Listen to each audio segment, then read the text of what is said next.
Hola, bienvenidos a mi canal Aprendemos de Todo. En este video voy a explicar la teoría sociohistórica de Lev Vygotsky. Vamos a ver conceptos básicos de su teoría como los procesos psicológicos superiores, la actividad instrumental y herramientas, vamos a ver los procesos elementales, la ley de doble formación y vamos a ver la zona de desarrollo real, próximo y potencial dentro de los conceptos educacionales. ¿Sí? Bien, básicamente, ¿de qué trata su teoría?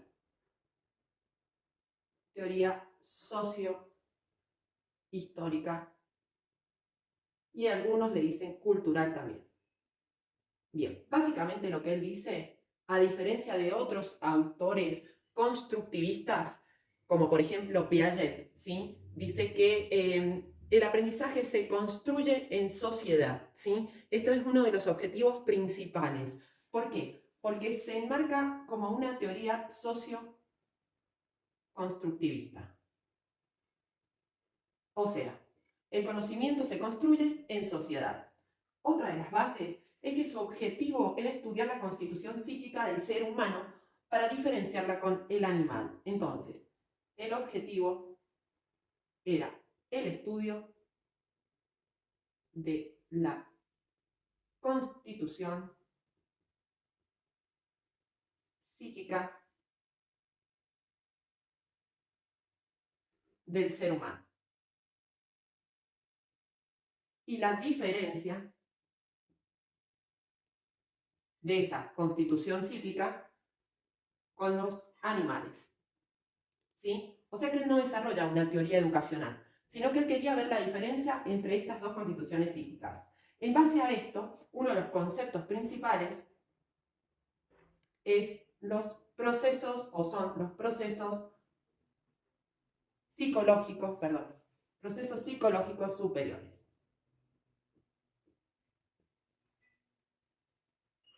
¿Qué es lo que nos dice en base a esto? Lo que dice él es que hay una línea entre la cultura y lo natural, ¿sí? O sea, si bien nacemos y nuestros primeros esquemas, diría Piaget, son reflejo y depresión, las estructuras mentales se van formando gracias a la cultura, ¿sí? Y dentro de esa cultura se van creando actividades instrumentales, a las que llama herramientas. Pero estos procesos psicológicos superiores dice que tienen diferentes características, como por ejemplo, solo lo poseen los seres humanos.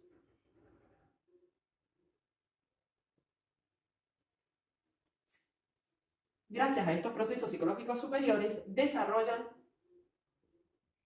instrumentos o símbolos.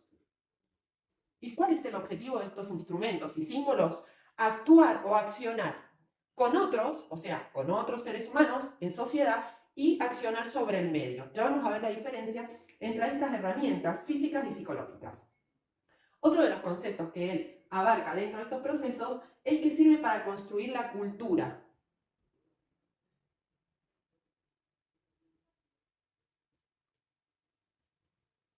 Por ejemplo, el lenguaje.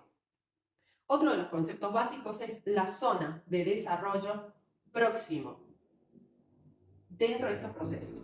Bien, y último, el andamiaje.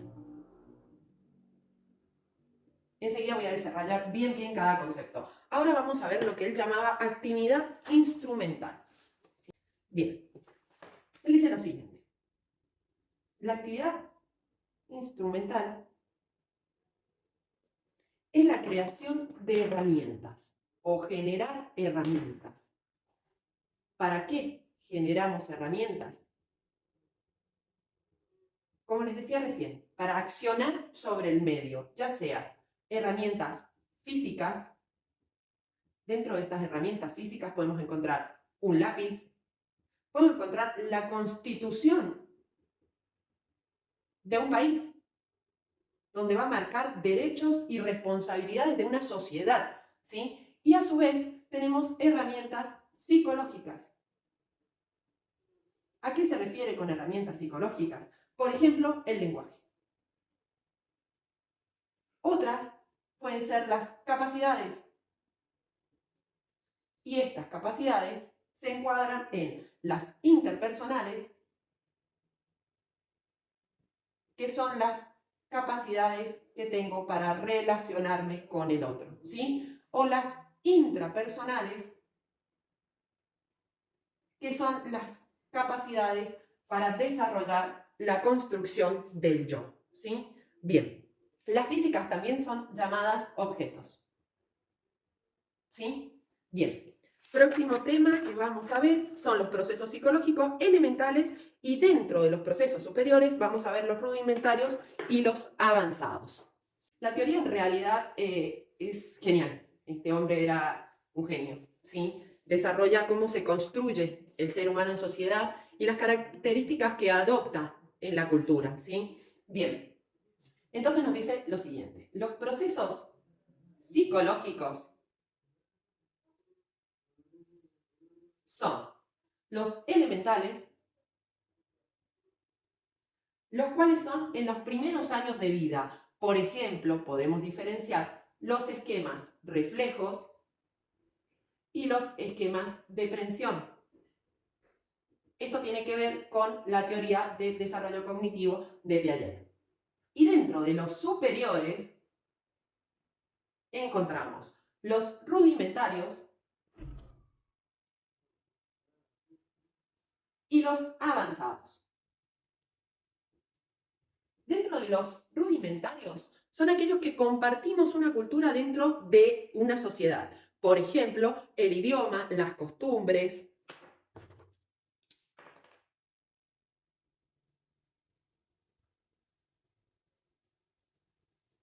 Y los avanzados son aquellos que avalan el proceso de enseñanza. Por ejemplo, que no podemos aprenderlos solamente por estar inmersos en una sociedad, sino que necesitan un proceso de enseñanza. Por lo tanto, son aprendizajes específicos,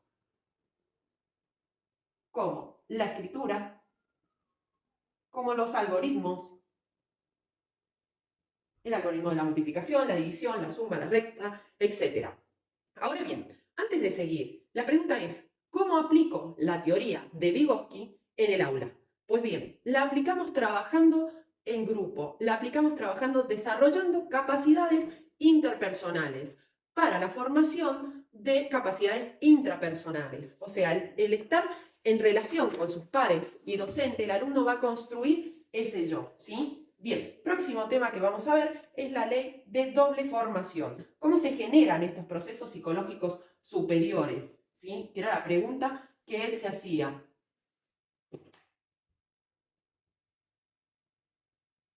¿Cómo se generan los procesos psicológicos superiores?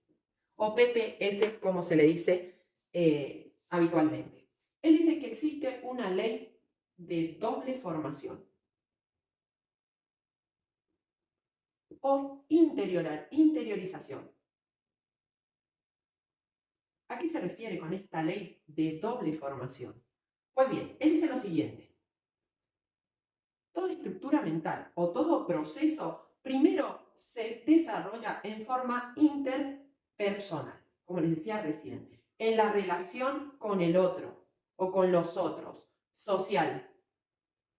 Y luego de esta relación vamos a formar la intrapersonal, o sea, la formación del yo, también llamada personalidad, es interior.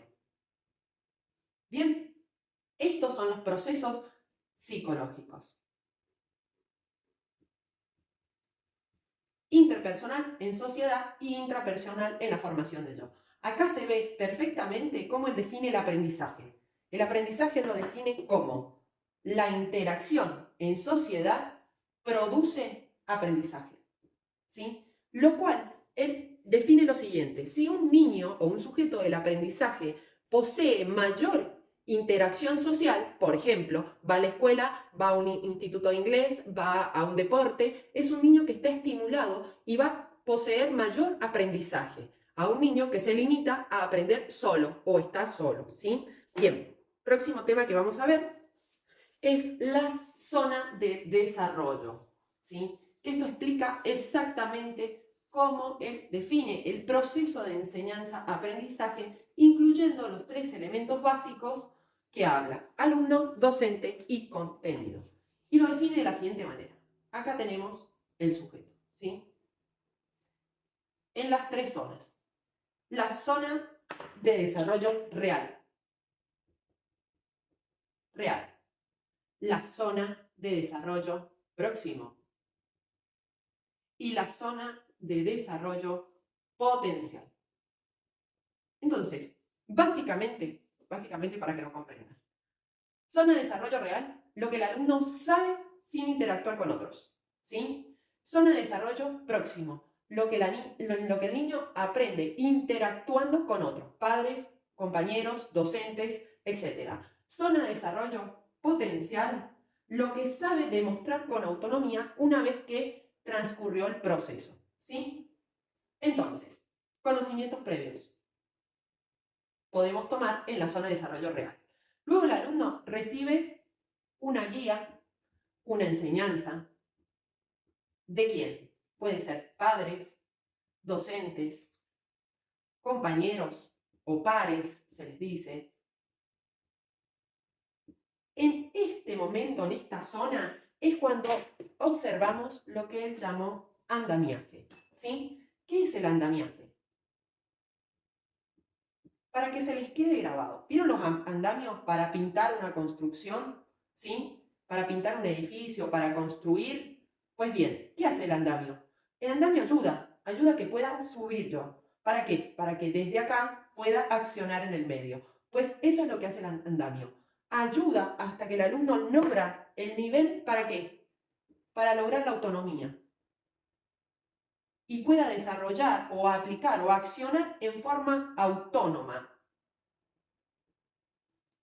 ¿Cómo debe ser este andamiaje?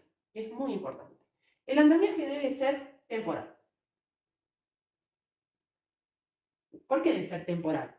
Porque si estamos todo el tiempo ayudándole al niño a realizar esa tarea o explicándole sin dejarlo accionar solo, no va a lograr la autonomía, ¿sí? Va a depender de alguien, siempre va a depender. Y otra de las características es que debe ser adaptado.